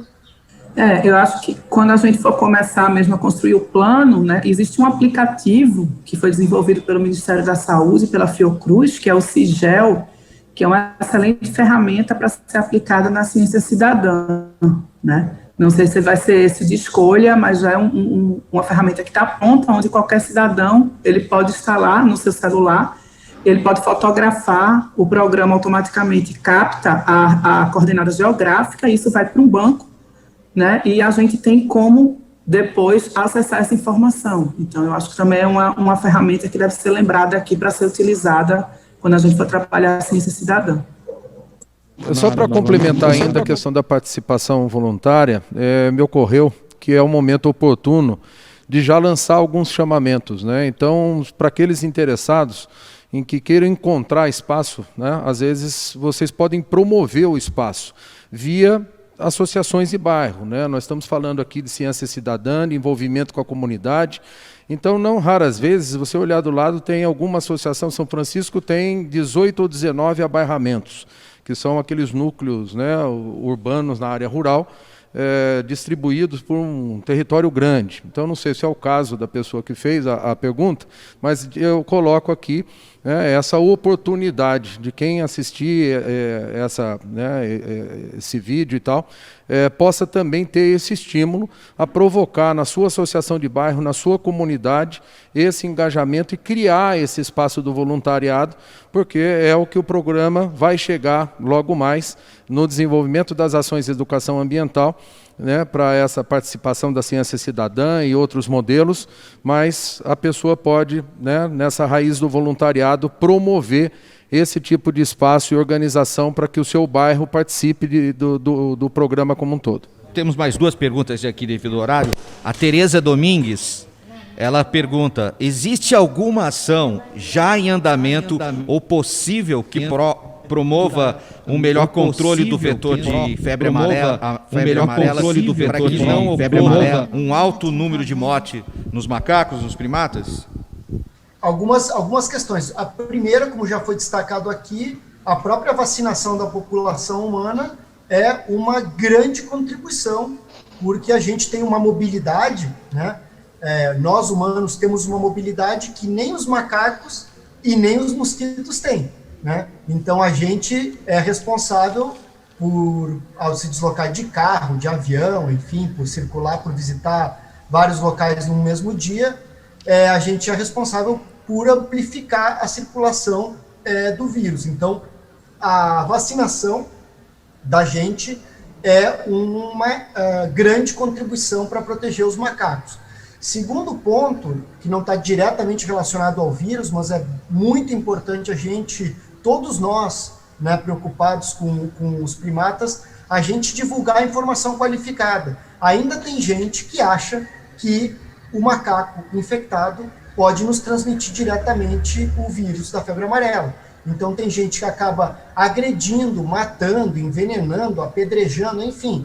É um horror a quantidade, diversidade de agressões que a gente recebe denúncias, porque as pessoas têm, às vezes, por estarem desinformadas, acreditam que por ter um primata perto da sua casa, da sua fazenda, do seu sítio, enfim, o lugar onde faz trilha, isso a coloca em risco de ser contaminada pela febre amarela. Isso não é verdade, o primata não transmite para a gente o vírus. Quem transmite é o mosquito ao picar, né, o macaco ou outra pessoa contaminada, e pode nos contaminar ou nos picar também. Então, a disseminação dessa informação qualificada é outra coisa que a gente pode fazer para estar ajudando a salvar primatas que são vítimas, digamos, indiretas do vírus da febre amarela. Hoje em dia a gente já tem uma vacina desenvolvida, uma pesquisa da Fiocruz, parceria com o Centro de Primatologia do Rio de Janeiro, que é possível vacinar alguns primatas. Isso já está desenvolvido, por exemplo, para micos-leões, que já começaram a ser vacinados, ou para guaribas, né? Mas isso é numa escala muito pequena, muito reduzida, e não pode ser aplicado em grande escala.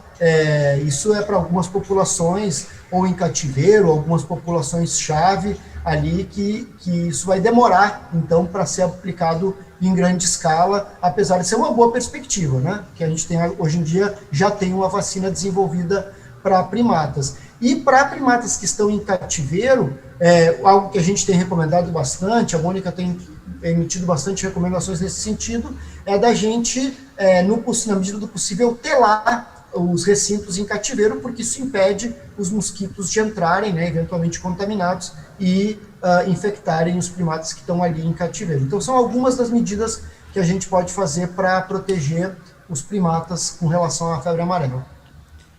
E a última pergunta do Ronaldo Souza. Só para complementar. Sim, por favor, Edson. Só para complementar.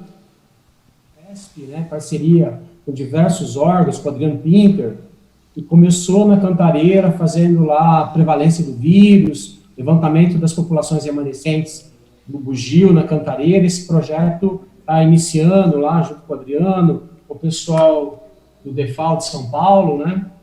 Está em início, viu? Ok, então vamos agora à pergunta do Ronaldo Souza para o secretário Manara. Qual foi a importância do trabalho da bióloga Marilene Mesquita, que realizou o primeiro levantamento dos muriquis de São Francisco Xavier? Bom, a Marilene Mesquita é uma querida, né? É uma pessoa que nós guardamos uma lembrança muito boa do seu engajamento, do seu envolvimento, e logicamente como a precursora desses estudos, nós estamos aqui hoje, né, baseados nos primeiros passos que a Marilene deu. Então, muito boa a pergunta, principalmente para que nós possamos, nesse grupo selecionadíssimo aqui, nessa referência acadêmica, institucional, política, participando desse evento, render as devidas homenagens a Marilene como a precursora desses estudos, e em nome dela nós estamos aqui também desenvolvendo e ampliando o seu trabalho, né? Então, tenho certeza que ela deixou, né, esse legado como o primeiro estudo, mas mais do que isso, do seu empenho e da sua dedicação como secretária de Meio Ambiente de Monteiro Lobato e outras frentes aí que nós tivemos a grata, né, a proximidade, fazemos projetos de restauração florestal, enfim, não só no tema do levantamento dos muriquis, mas em tudo isso que nós estamos conversando aqui, a Marilene sempre também esteve conosco aí, colocando a sua contribuição e deixando o seu legado. Obrigado pela lembrança aí, nós rendemos a devida homenagem à Marilene em razão desse seu estudo. Agora uma informação para você que está nos assistindo aí pelo YouTube ou pelo Facebook, que quiser a emissão do certificado desse nosso encontro aqui. É só enviar um e-mail para educaambiental@escolasjc.sp.gov.br. Vou repetir, educaambiental@escolasjc.sp.gov.br. Você envia um e-mail e aí você vai receber a emissão do certificado, ok? Convidamos agora o Dr. Leandro Geruslinski para as suas considerações finais e obrigado aqui aos participantes. Leandro? Eu vou me estender muito, acho que muitas coisas importantes já foram ditas aqui. Eu acho que São Francisco Xavier deve se orgulhar, né, dessa riqueza de primatas. É um tesouro que São Francisco Xavier abriga, né, os primatas, as suas matas. Tive a oportunidade de estar aí com vocês no ano passado e antes um par de vezes, e realmente cada vez que eu fui, eu fico maravilhado, né, com as matas, com a floresta atlântica que tem em São Francisco Xavier, com os primatas, né, tive a oportunidade de ver alguns deles, inclusive os muriquis, e é realmente um tesouro, é emocionante que a gente possa ainda ter, numa área de desenvolvimento tão pujante, né, de tantas potencialidades sociais, econômicas, que a gente ainda consiga ter esse tesouro da biodiversidade brasileira protegido e com boas perspectivas de trabalho para sua conservação. Então, eu quero aqui parabenizar a Prefeitura Municipal de São José dos Campos, toda a comunidade de São Francisco Xavier, muito especialmente para vocês aqui, na pessoa do Marcelo, que estava aqui com a gente, os colegas, né, minha colega Mônica, aqui do CPB, o Edson, da Fundação Florestal, o secretário Manara, representantes aí das 3 esferas de poder federal, estadual e municipal, que estão engajadas, empenhadas e comprometidas com as iniciativas de conservação dos primatas aí em São Francisco Xavier, né? O Fabiano Melo, uma liderança junto com o Sérgio Mendes e com a doutora Karen Strayer, em termos da pesquisa primatológica aplicada à conservação dos primatas e da biodiversidade. Então, quero mandar um grande abraço aos 3 e agradecer por essa parceria de tanto tempo que a gente tem mantido, né? E Fábio Feldman, também mandar um abraço para o José Pedro de Oliveira Costa, que teve um problema e não pôde se conectar com a gente aqui, com o qual a gente tem liderado a Operação Primatas, que escolheu como uma das áreas prioritárias justamente as florestas de São Francisco Xavier, minha colega Letícia Brandão, da área de proteção ambiental da Mananciais Paraíba do Sul, enfim, todos que de alguma forma estão contribuindo para essa iniciativa, e muito, muito especialmente a cada uma e cada um que está nos assistindo, a comunidade, a sociedade de São Francisco Xavier. Eu ia dizer que vocês são convidados, mas na verdade a gente quer se sentir convidado de vocês a contribuir com a conservação dos primatas e da Mata Atlântica em São Francisco Xavier. Muito obrigado por essa oportunidade e parabéns pela iniciativa. Obrigado, doutor Leandro.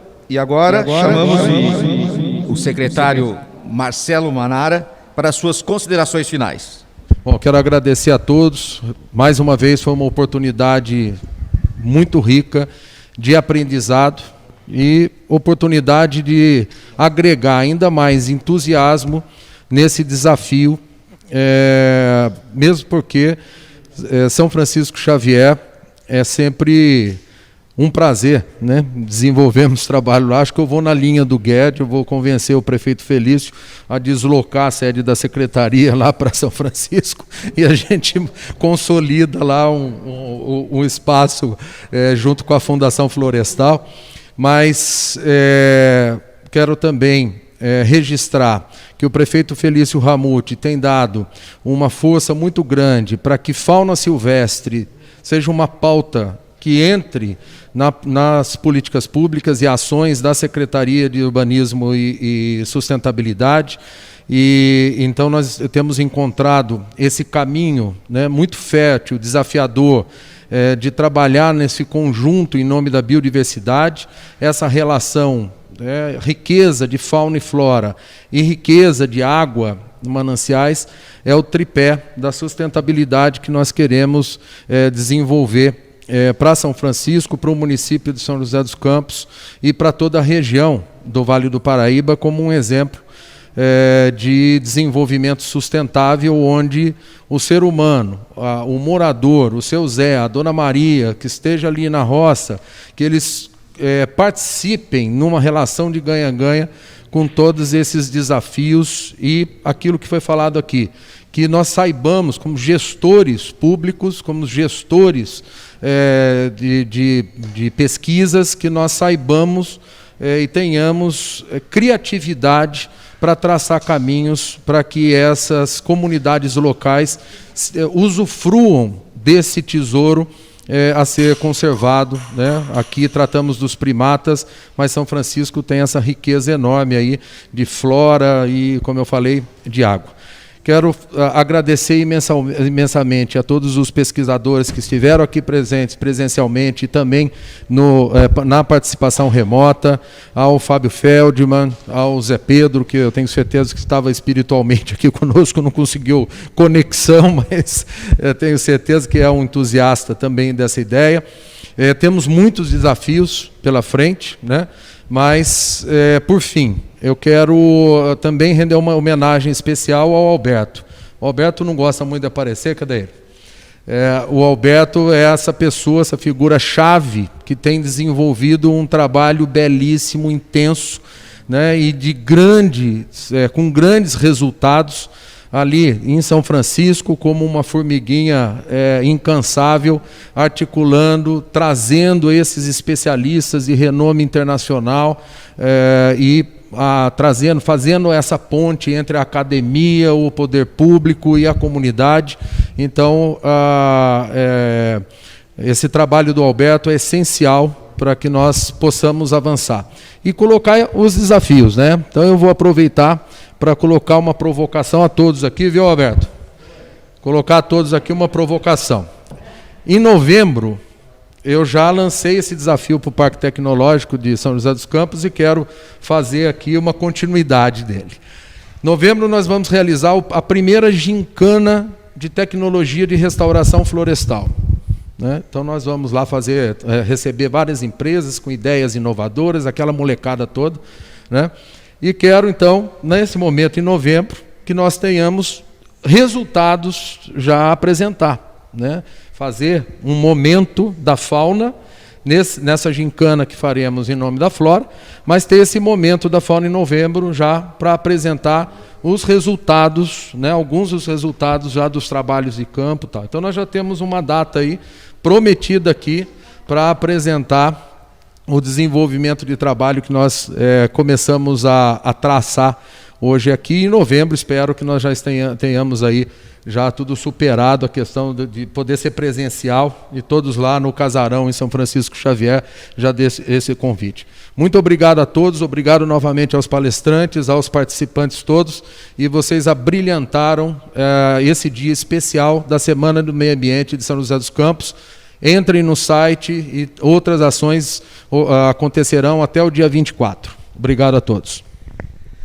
Agradecemos a todos os participantes e a você que nos assistiu até agora pelas redes sociais da Prefeitura de São José dos Campos.